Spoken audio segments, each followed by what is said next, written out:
Lina Chen died on a rainy night. The traffic light had been green. She remembered that clearly. She had been holding a thin medical bill in her hand, already wrinkled from being folded and unfolded too many times. Her father's surgery deposit. The money she still didn't have. A truck ran the red light. The last thing Lina heard was the sound of brakes and someone shouting her name, but no one had ever shouted her name like they cared before, so she thought it must have been her imagination. Darkness followed. And then, "Lina, stop pretending to be asleep. Get up." The voice was sharp, impatient. Familiar in the worst way. Lina opened her eyes. Bright sunlight spilled through pale curtains. The ceiling above her was clean, uncracked. This was not the rented room she had died in. This was her childhood bedroom, the one she had not slept in for years. Her heart began to race. She sat up abruptly and looked around. The old wooden desk. The small wardrobe with a loose handle. Even the faint smell of her mother's detergent was the same. This was impossible. "Lina," the voice outside the door grew angrier. "Are you trying to ruin things again? Today is important. Important."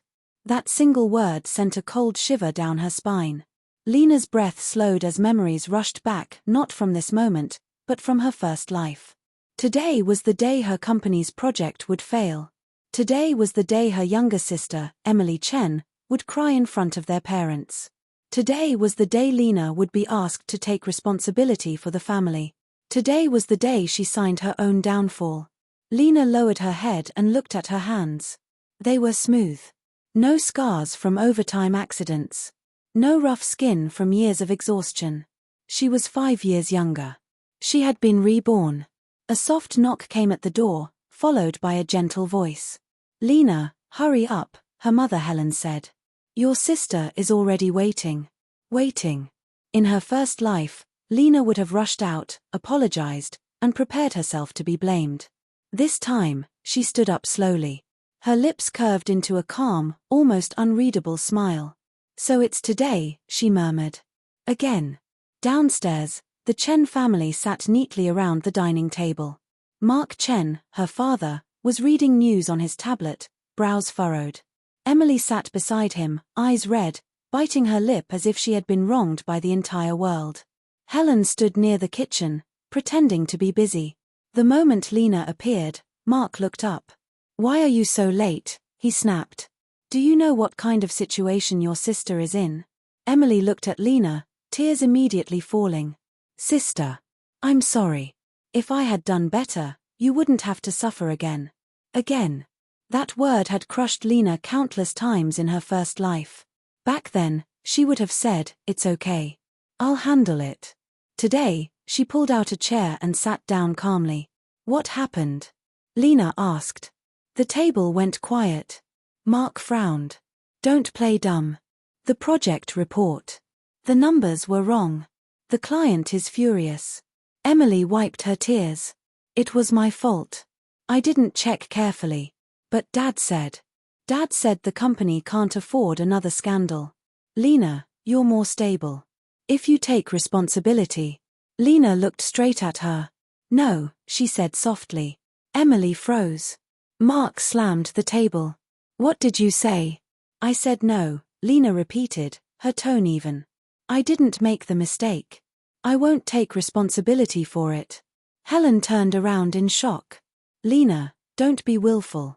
Lina smiled faintly. "Mom, I'm being very reasonable." Mark stood up, anger burning in his eyes.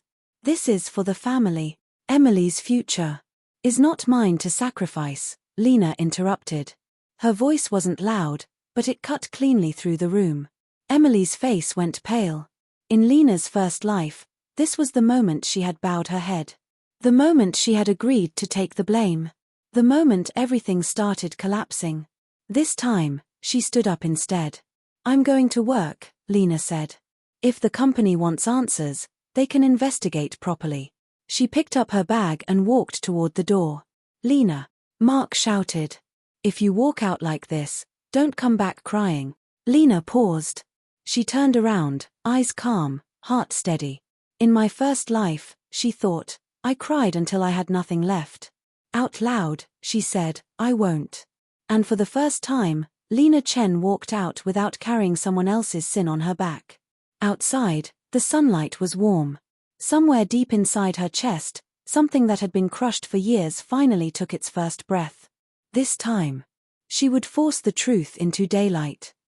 Lina arrived at the company 30 minutes earlier than usual.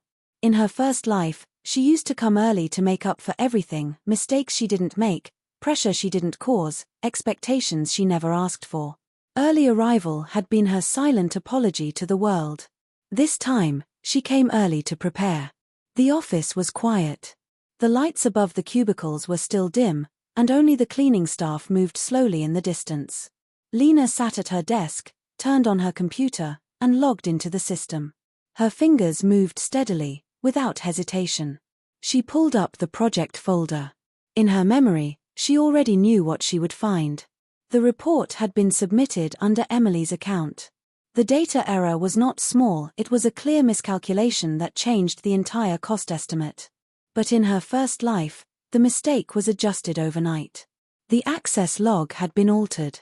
Lina's name replaced Emily's. That was how the blame had landed on her. Lina clicked open the access history. Her eyes narrowed slightly. Just as she remembered. Someone had already logged in early this morning. Someone had tried to move files. But this time, Lina was faster.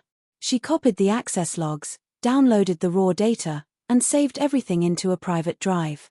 Then she quietly opened her phone and recorded the screen. Evidence.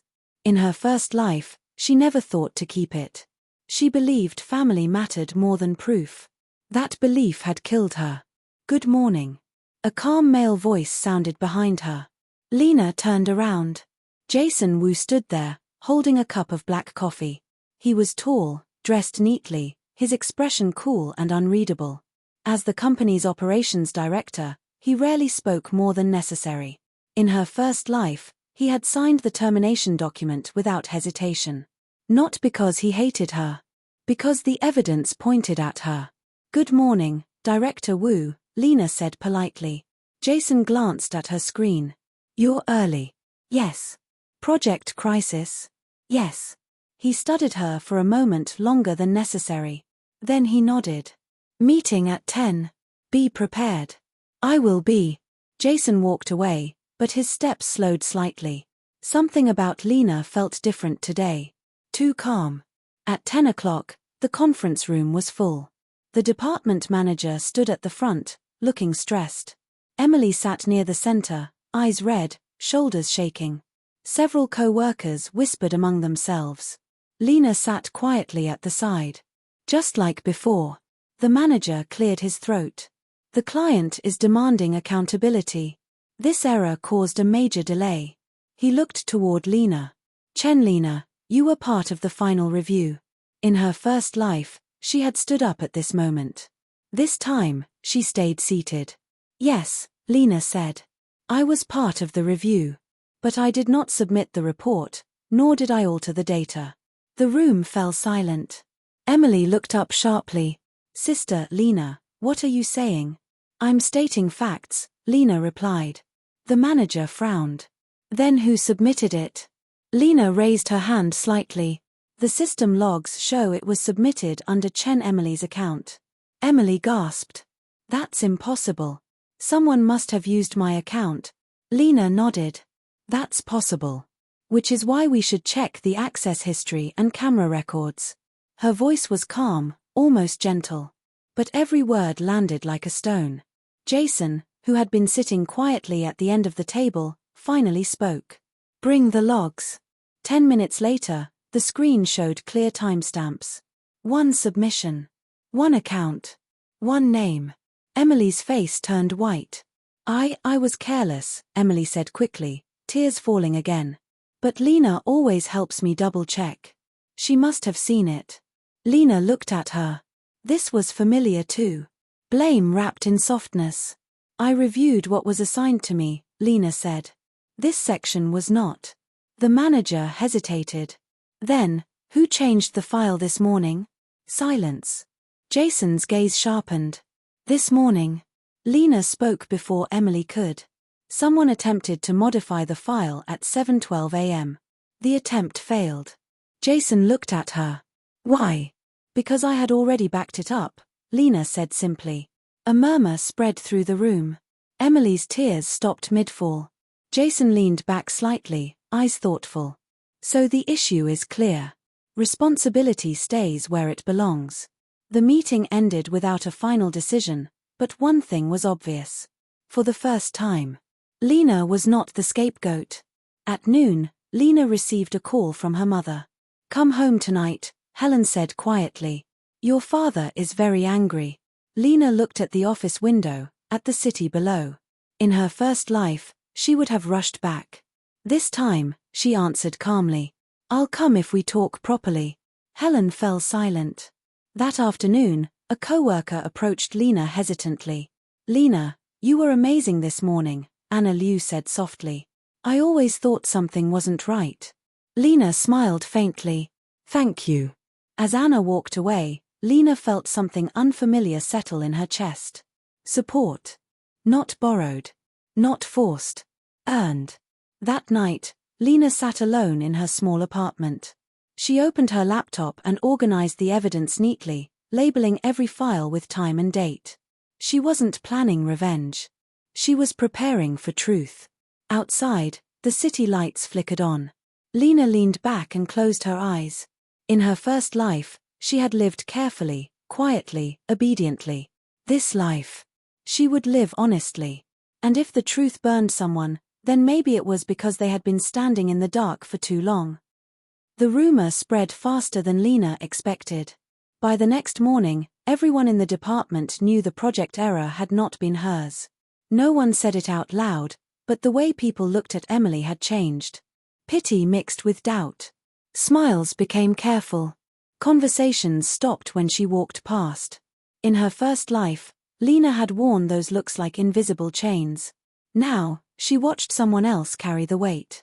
Emily noticed. She sat at her desk, fingers trembling, refreshing her email every few seconds. No message from management. No reassurance from their father. Just silence. At 10:30, her phone buzzed. Dad, come to my office tonight. Bring Lina. Emily's chest tightened. At lunchtime, Emily found Lina in the break room. Lina was calmly eating a sandwich, scrolling through her phone. She looked relaxed, too relaxed. Sister, Emily said softly, sitting across from her.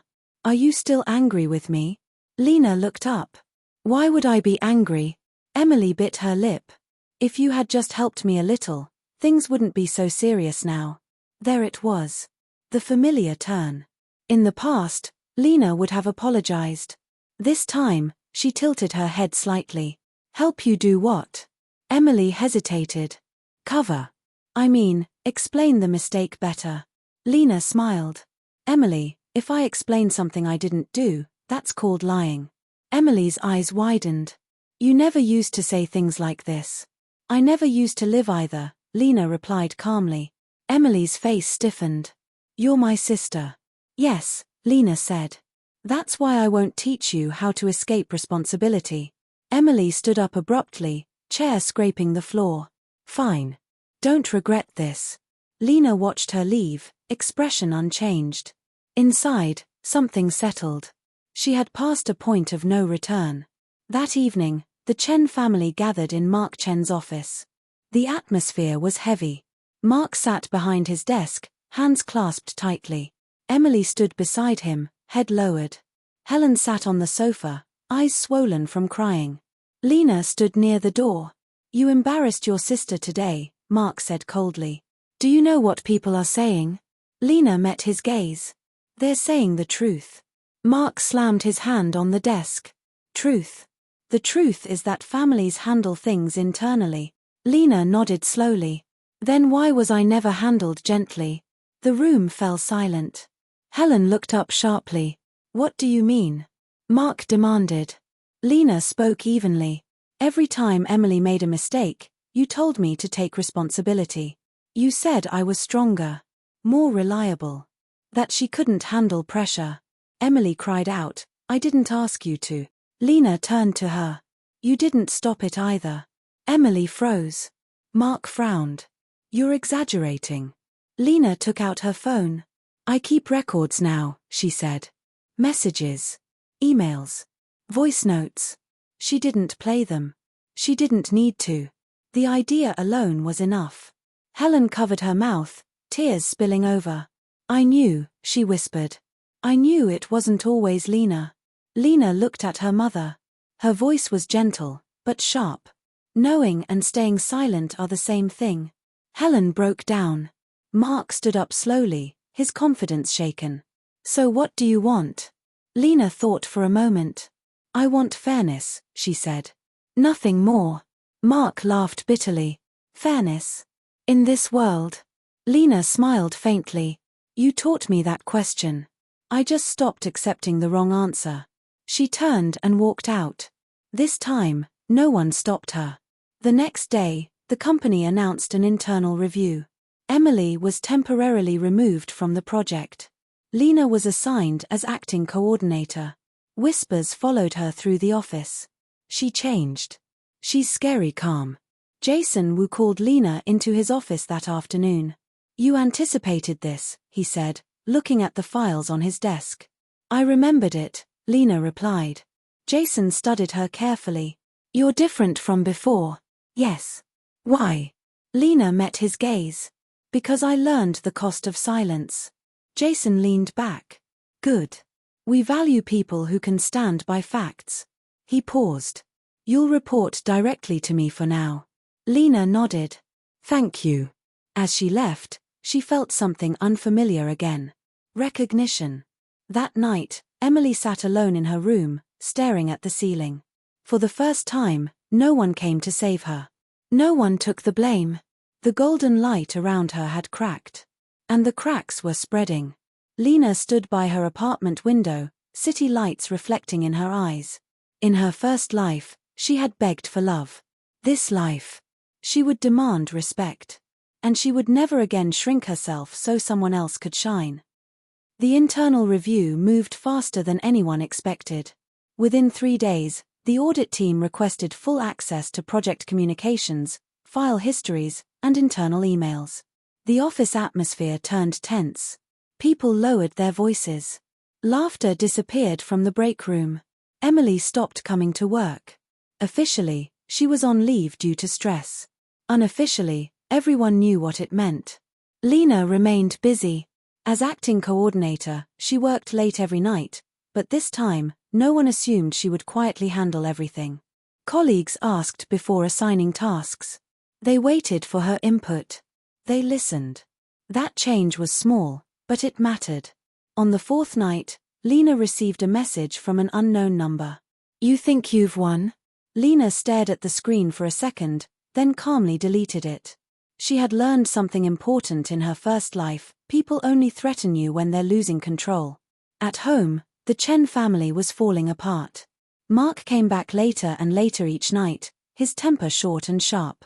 Helen barely slept. The house felt hollow, as if the walls themselves were holding their breath. That evening, Lina returned not because she was summoned, but because she chose to.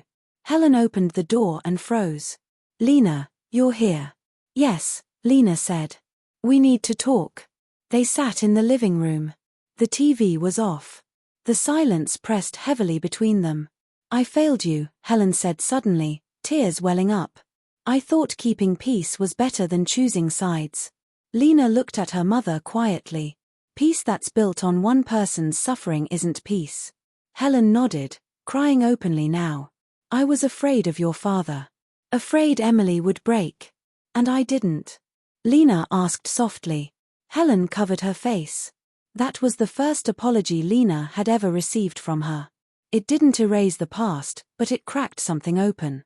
Mark arrived home during their conversation. When he saw Lina, his expression hardened.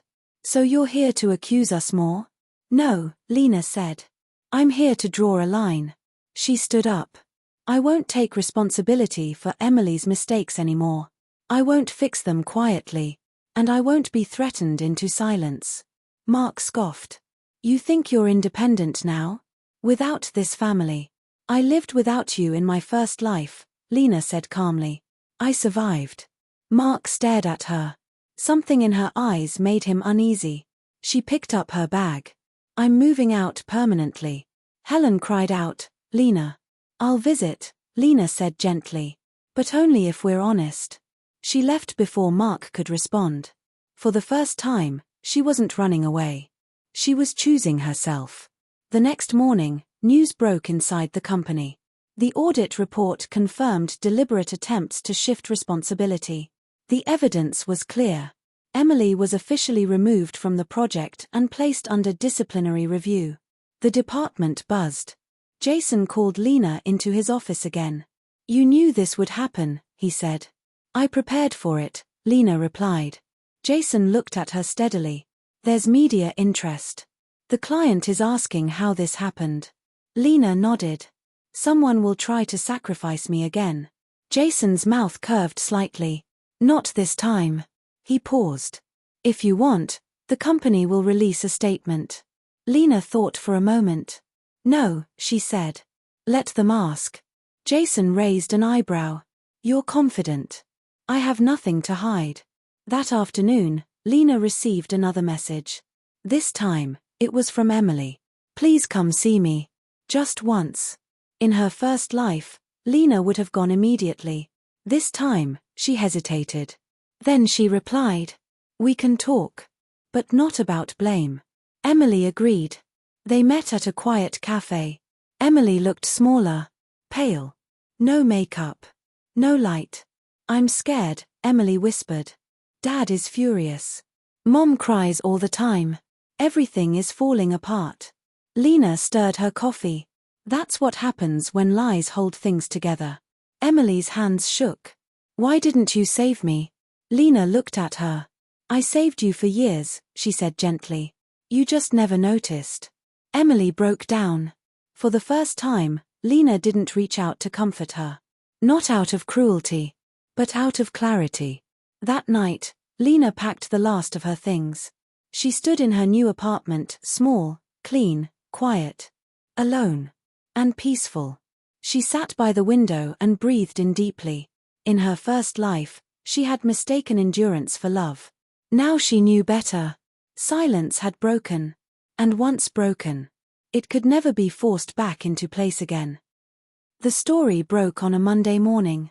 Not as gossip. Not as rumor. As fact.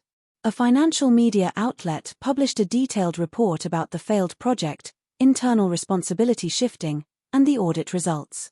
Names were not directly accused, but the timeline was clear enough for anyone with eyes to see. The company's phone lines lit up. So did the Chen families. Lina read the article quietly at her desk. She hadn't contacted the reporter. But truth, once prepared, always finds its way out. Jason stood beside her desk. You're calm.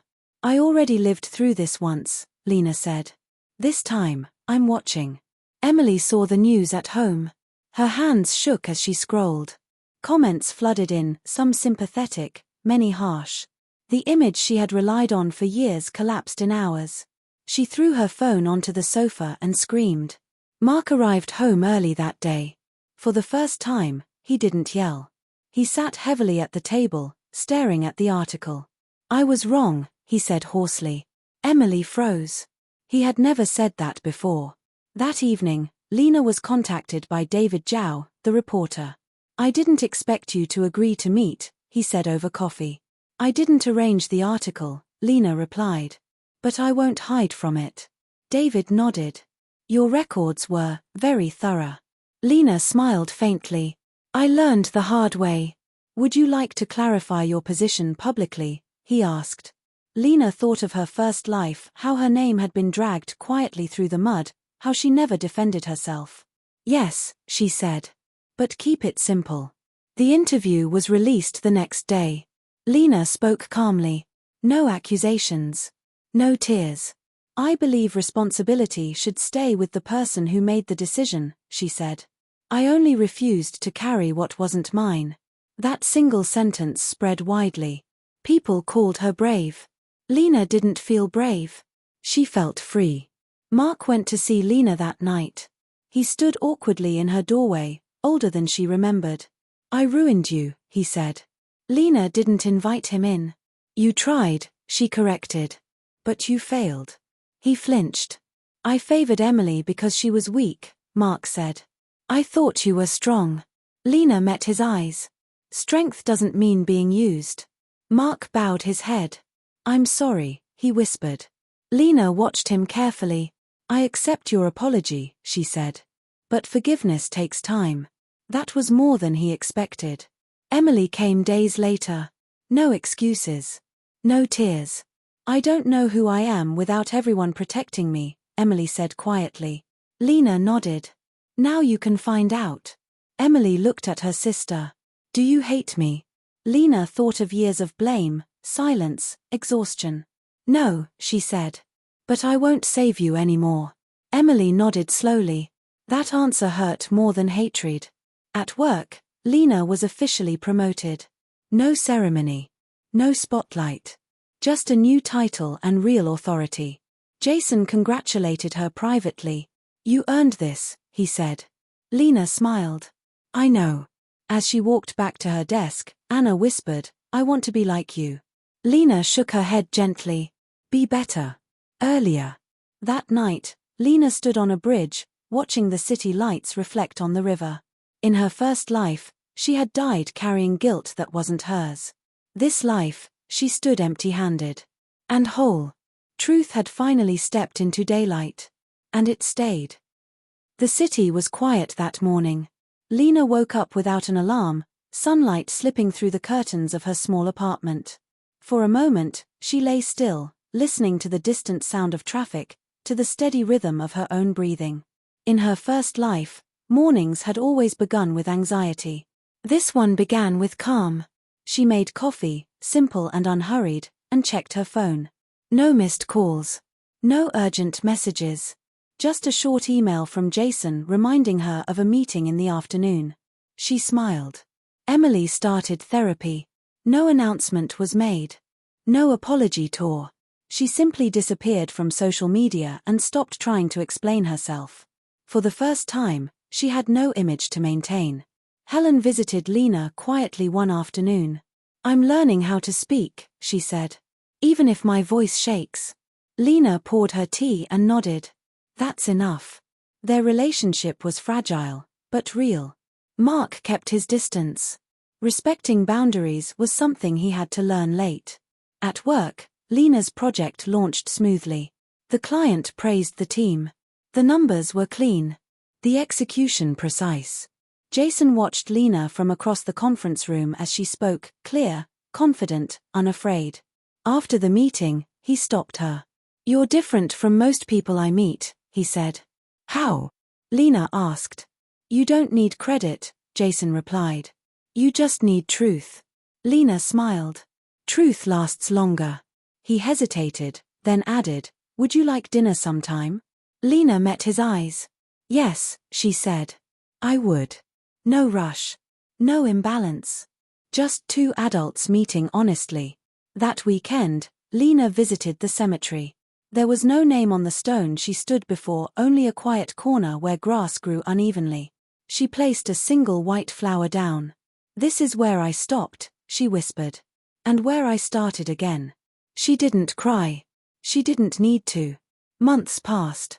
The Chen family no longer pretended to be perfect. Emily worked a smaller job, learning, stumbling, standing up on her own. Helen laughed more softly, but more truthfully. Mark aged quickly, humbled by consequences. Lina visited when she wanted to. Left when she needed to. One evening, Lina stood by her window, city lights glowing beneath her. She thought of the girl she had been, the one who bowed her head, who believed love meant sacrifice, who carried blame like it was her duty. That girl was gone. In her place stood someone whole. Someone who knew this simple truth. You are not responsible for mistakes you didn't make. You are not selfish for refusing blame. And you do not need to suffer to be loved. Lina turned off the light and went to bed. Tomorrow would come. And for the first time, she would meet it without fear.